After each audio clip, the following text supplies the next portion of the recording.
حمدا وشكر الله ونصلي ونسلم على رسوله الكريم. قال الله تعالى في القرآن الكريم: أعوذ بالله من الشيطان الرجيم. بسم الله الرحمن الرحيم. يا أيها الذين آمنوا اغفروا الله سبيلا يغفر لكم أعمالكم ويغفر لكم ذنوبكم ومن يطع الله ورسوله فقد فاز فوزا عظيما. Jemaah yang dimuliakan Allah Subhanahu wa taala, alhamdulillah pada pagi hari ini kita bisa melaksanakan salat subuh secara berjamaah. Salat adalah perintah Allah Subhanahu wa taala dan berjamaah merupakan sunnah baginda Nabi Muhammad sallallahu alaihi wasallam. Harap kita kepada Allah semoga salat subuh kita di pagi hari ini diterima sama Allah Subhanahu wa taala. Amin ya rabbal alamin. Jemaah yang dimuliakan Allah Subhanahu wa taala, di dalam surah An-Nazi'ah, lanjutan dari ayat-ayat sebelumnya, Allah Subhanahu wa taala berfirman, "Fa idza ja'atil tammatul kubra." Maka kata Allah Subhanahu wa taala, "Fa idza ja'atil tammatul kubra." Apabila datang malapetaka yang sangat besar, tammatul kubra. Apa maksud dari malapetaka yang sangat besar ini? Maka Imam Ibnu Abbas radhiyallahu anhu mengatakan bahwa yang dimaksud dengan tammatul kubra adalah hari kiamat. Di dalam hadis yang lain, di dalam ayat yang lain, Allah Subhanahu wa taala berfirman dalam surah Al-Qamar ayat 46, "Was-sa'atu adha wa amar," kata Allah. Dan hari kiamat itu adha wa amar, yaitu lebih dahsyat dan lebih pahit. Jemaah yang dimuliakan Allah Subhanahu wa taala, hari kiamat itu pasti terjadi. Pasti. Karena telah dikabarkan oleh Allah Subhanahu wa taala melalui Al-Qur'an. Seluruh alam jagat raya ini akan dihancurkan sama Allah Subhanahu wa taala. Bahkan ada surah yang Allah Subhanahu wa taala namai dalam Al-Qur'an itu surah Al-Qiyamah. Dan banyak ayat-ayat yang Allah ulang-ulang di surah-surah dalam Al-Qur'an. Kenapa jemaah yang dimuliakan Allah taala? Ini menjadi pelajaran buat kita selaku manusia bahwa diri kita harus mempersiapkan amal yang terbaik sebelum menghadapi yang namanya hari kiamat. Walaupun kata baginda Nabi sallallahu alaihi wasallam bahwa hari kiamat itu akan terjadi apabila orang Islam yang ada iman dalam hatinya semuanya sudah meninggal. Sudah meninggal. Yang disebut dengan angin dingin datang dari Yaman. Kata baginda Nabi akan ada angin dingin datang dari Yaman, kemudian memasuki seluruh celah-celah yang ada di muka bumi ini. Orang-orang yang ada iman dalam hatinya ketika menghirup udara tersebut maka akan meninggal. Dan di situ seluruh orang beriman meninggal.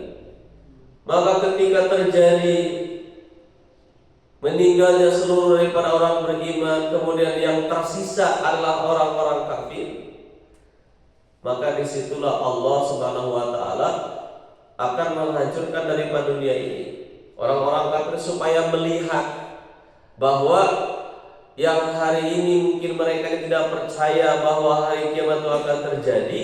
Setelah Allah Subhanahu wa taala perlihatkan hari kiamat itu, baru mereka ini akan menyesal. Kemudian jemaah yang dimuliakan Allah Subhanahu wa taala, Kenapa di hari kiamat ini terus diulang-ulang sama Allah Subhanahu wa taala Al-Qur'an?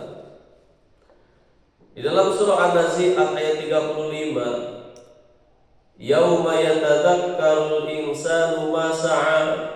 Kemudian dalam Quran surah Al-Fajr, yauma yatadzakkarul insanu wa anna lahu dzikra.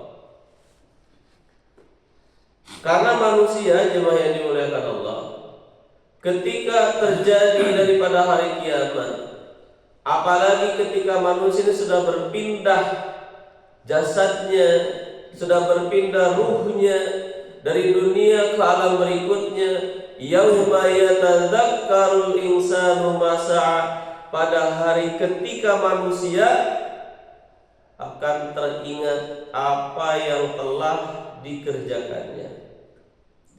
Yani manusia ini akan mengingat seluruh amal, seluruh perbuatan, baik perbuatan itu baik, kebaikan yang dia buat ataupun keburukan yang dia buat ketika di dunia. Dan Allah Subhanahu wa taala ingin mengingatkan kepada kita bahwa yauma yatadzakkarul insanu wa anna lahu dzikra. Pada hari itu manusia akan mengingat ini, mengingat itu, pingin ini, pingin itu. Tetapi kata Allah Subhanahu wa taala, tidak berguna sedikit pun apa yang dia ingatkan, tidak berguna sedikit pun apa yang dia sesali ketika sudah terjadinya daripada hari kiamat.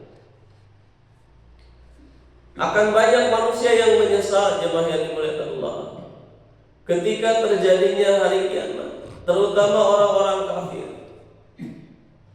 Kenapa? Karena ayat-ayat Allah Subhanahu wa taala sekarang di kita di Indonesia khususnya ini tersebar melalui sosial media, ceramah-ceramah para ustaz pun banyak sekali bertebaran, jemaah yang dimuliakan Allah. Dan mereka menolak daripada hidayah Allah Subhanahu wa taala, menolak daripada kebenaran yang telah Allah Subhanahu wa taala sampaikan melalui para guru-guru kita. Dan apabila dilihat secara logika saja, dapat dipahami oleh logikanya. Namun karena tidak ada iman dalam diri mereka, sehingga apa yang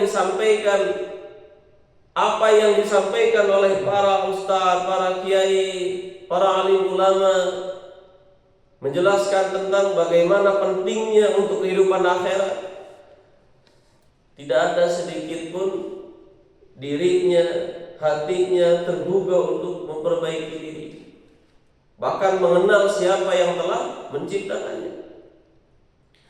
Jemaah yang dimuliakan Allah Subhanahu wa taala, maka di dalam ayat berikutnya, di dalam ayat ke-36, Allah Subhanahu wa taala berfirman, "Wa burrizatil jahimu liman yara." Dan diperlihatkan neraka jahim yang sangat jelas, yaitu kepada setiap orang yang melihat, yakni neraka itu akan ditampakkan sehingga manusia dapat melihatnya dengan mata dan kepala mereka sendiri. Fa'amma man tagha, maka barang siapa man tagha yang dia melampaui batas, maksudnya yaitu membangkang dan berperilaku sewenang-wenang, kemudian wa asaral hayata dunya, dan dia lebih mengutamakan kehidupan dunianya sehingga kehidupan dunianya mengalahkan untuk kehidupan akhiratnya. Ketika Allah Subhanahu wa taala menyuruh dia untuk melaksanakan daripada keuntungan yang akan dia dapatkan di kehidupan akhirat, maka dia lebih mengutamakan keuntungan dunianya. Padahal ada waktu yang harus dia buat. Contohnya jemaah yang dimuliakan Allah Subhanahu wa taala, di pagi hari seperti ini saja. Di pagi hari seperti ini saja. Mungkin bagi orang-orang yang tidak sibuk gitu ya, yang tidak sibuk, yang tidak ada kerjaan, jam seperti ini paling kita berangkat kerja sekitar jam 6:30 atau jam 7. Ada waktu yang bisa kita buat dari mulai subuh sampai waktu isra. Dan itu untuk kehidupan akhirat kita, itu sangat bermanfaat buat kita. Tapi kan nggak semua orang, Pak, diberikan kekuatan seperti ini. Setelah subuh duduk baca Quran, zikir pagi petang, atau mendengarkan kajian. Tidak semua orang Allah Subhanahu wa taala berikan kekuatan, Pak, untuk duduk di masjid seperti ini. Banyak yang memilih untuk wa asal hayat dunia, kehidupan dunianya. Di rumah ngopi, duduk pagi-pagi seperti ini, makan gorengan dan yang lainnya jam segini. Memang lagi enak-enaknya, Pak, lagi nikmat-nikmatnya jam segini. Minum air hangat lagi enak-enaknya. Tapi Allah kasih dua pilihan. Di pagi hari ini saja Allah kasih dua pilihan untuk manusia. Mana orang yang dia mau mengutamakan kehidupan akhiratnya setelah sholat subuh? Ya, bapak-bapak inilah yang Allah pilih. Maka alhamdulillah Allah Subhanahu wa taala telah pilih bapak untuk duduk dalam majelis ini.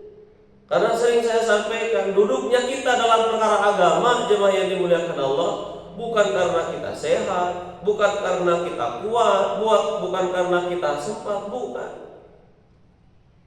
Tetapi karena Allah memilih kita untuk duduk dalam perkara agama, dalam majelis ilmu yang akan menjadi satu keuntungan untuk kehidupan akhirat kelak.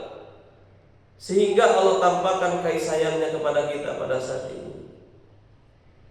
Maka jemaah yang dimuliakan Allah Subhanahu wa taala, mereka yang memilih kehidupan dunianya ketika dibentrokan antara dua perkara, dunia ataupun akhirat, maka dia lebih memilih kehidupan dunianya, padahal kehidupan dunianya itu justru akan membuat dia terhina, akan membuat dia celaka.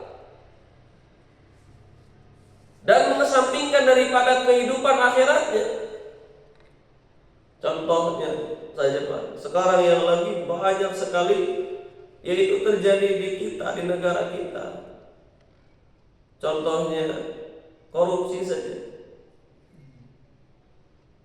Sudah kaya, uangnya banyak, tapi karena dua sisi itu jemaah yang dimuliakan Allah, akhirnya merugikan orang lain, bahkan merugikan negara kita. Memilih kehidupan dunianya, apa yang akan Allah Subhanahu wa taala berikan kepada orang-orang seperti itu? Fa innal jahima yal ma'wa, kata Allah. Maka sesungguhnya neraka jahimlah tempat tinggalnya. Nauzubillah. Tempat kembali mereka adalah neraka jahim. Makanannya adalah buah zakum, minumannya air yang sangat mendidih, air panas yang dicampur dengan darah, yang dicampur dengan nanah. Bagi orang-orang yang dia menyampingkan kehidupan akhiratnya. Orang Islam tahu kehidupan akhirat itu ada, kubur itu ada, mahsyar itu ada, tahu, bahkan yakin bahwa perkara tersebut akan terjadi. Tapi jemaah yang dimuliakan Allah Subhanahu wa taala, ketika dihadapkan dengan dua perkara ini, dunia ataupun akhirat, satu ada bisnis yang sangat besar, di sisi lain harus mengerjakan sholat, harus mengerjakan zakat, harus mengerjakan puasa, tapi di sisi lain mendapatkan keuntungan dari bisnis yang besar. Kalau tidak kuat-kuat iman jemaah yang dimuliakan Allah Subhanahu wa taala, jangankan perkara yang halal, perkara yang haram pun, manusia kalau tidak ada iman dalam dirinya untuk perkara dunia itu dikerjakan dan tidak memikirkan kehidupan selanjutnya. Padahal jemaah yang dimuliakan Subhanahu wa taala, Allah mengingatkan kepada kita, fa idza ja'atit tammatul kubra yauma yatadzakkarul insanu ma sa'a wa burrizatil jahimu liman yara fa amma man hayatad dunya fa innal jahima hiyal ma'wa. Tempat kembalinya adalah neraka jahanam. Dan itu jelas jemaah yang dimuliakan Allah. Nah, mudah-mudahan beberapa ayat ini jemaah yang dimuliakan Allah, dari ayat 35 sampai 40, 5 ayat mengingatkan kita betapa kehidupan dunia ini adalah kehidupan yang sangat sebentar sekali, sangat sebentar. Kita yang hari ini ada yang usia 60 mungkin di sini, ya, ada yang usia lebih dari 60. Kan nggak terasa, kayak nggak terasa. Dulu kita anak-anak, remaja, sekolah, kuliah, sekarang pensiun dari pekerjaan kita. Bahkan kembali pikiran kita seperti kanak-kanak lagi. Nggak terasa hidup di dunia ini. Ujung-ujungnya meninggal. Dan banyak hari ini orang yang mereka tidak mengingat bahwa dirinya ini akan meninggal, seolah-olah akan hidup selamanya di dunia. Jemaah yang dimuliakan Allah, 5 ayat ini mengingatkan kepada kita untuk mempersiapkan bekal kehidupan kita menghadapi kehidupan akhirat. Dan Allah hindarkan kita dari yang namanya faza'ul akbar, satu kekagetan yang besar ketika menghadapi kematian. Semoga Allah berikan husnul khatimah kepada kita semua. Dan duduknya kita di sini menjadi asbab Allah memberikan husnul khatimah kepada kematian kita. Itu saja yang bisa sampaikan, semoga ada manfaatnya. Wallahul muwaffiq ila aqwamit thoriq. Assalamualaikum warahmatullahi wabarakatuh.